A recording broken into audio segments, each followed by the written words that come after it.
धुळे तालुक्यातील खंडाला येथील भटाईदेवी माध्यमिक विद्यालय या विद्यालयाने केलेला एक अनोखा उपक्रम राबवला असून हिंदू संस्कृतीमध्ये बहीण भावाचे अटूट नाते म्हणजे रक्षाबंधन काही दिवसातच येऊन ठेपला असून देशाच्या रक्षणासाठी भारतीय जवान आपल्या घरापासून दूर असतात त्यांच्याविषयी कृतज्ञता व्यक्त करण्यात आली आहे। तसेच ऑपरेशन सिंदूर नंतर भारतीय जवानांबद्दल प्रत्येक भारतीयाची मान अभिमानाने उंचावली आहे। त्यामुळे सामान्य व्यक्ती म्हणून भारतीय सैन्याबद्दल प्रत्येकाला तळमळ असते। त्या तळमळीतून भारतीय सैन्याचे मनोबल वाढवण्यासाठी धुळे जिल्ह्यातील खंडाला येथील भटाईदेवी माध्यमिक विद्यालयातील आदिवासी व सर्वसामान्य विद्यार्थी-विद्यार्थिनी यांनी एक अनोखा उपक्रम केला आहे। भारतीय जवानांसाठी त्यांनी अनेक प्रकारच्या राख्या स्वतःच्या हाताने तयार केल्या आहेत। ते विद्यार्थी सर्वसाधारण शेतकरी व आदिवासी गरीब कुटुंबातील असून राख्या बनवण्यासाठी विद्यार्थ्यांना प्रेरणा म्हणून भटाईदेवी माध्यमिक विद्यालयाचे अध्यक्ष अण्णासाहेब लक्ष्मण सुखदेव माळी व सर्व पदाधिकारी, मुख्याध्यापक शरद देवरे, ज्येष्ठ शिक्षक मधुकर पाटील, मनोज बोरसे, रवींद्र शिंदे, विठ्ठल पगारे, अनिल सिसोदे,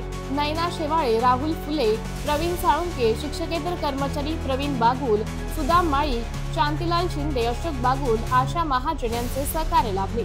विशेष कला शिक्षक अनिल सिसोदे यांचे मोलाचे मार्गदर्शन या विद्यार्थ्यांना मिळाले म्हणून त्यांनी टाकाऊ वस्तूपासून टिकाऊ राख्या तयार करण्यात आल्या आहेत। शाळेतील सर्व विद्यार्थ्यांना या राख्या बनवताना एक देशाविषयी काम करणारे सैनिक, तळमळ, देशभक्ती अशी भावना काही यावेळी व्यक्त करण्यात आली। हेड पोस्ट ऑफिस येथे कला शिक्षक अनिल सिसोदे यांनी राख्यांचे पाकिट प्रवर डाकपाल आर.बी. पाळेकर साहेब, जनसंपर्क अधिकारी एल.एस. ठाकूर, एपीएमएस दिगंबर लक्ष्मण पाटील व चेतन सावंत डाक विभाग कर्मचारी यांच्याकडे सुपूर्द करून स्पीड पोस्टने रवाना केले आहेत। एमटीव्ही न्यूज साठी तालुका प्रतिनिधी दिलीप साळुंके, धुळे।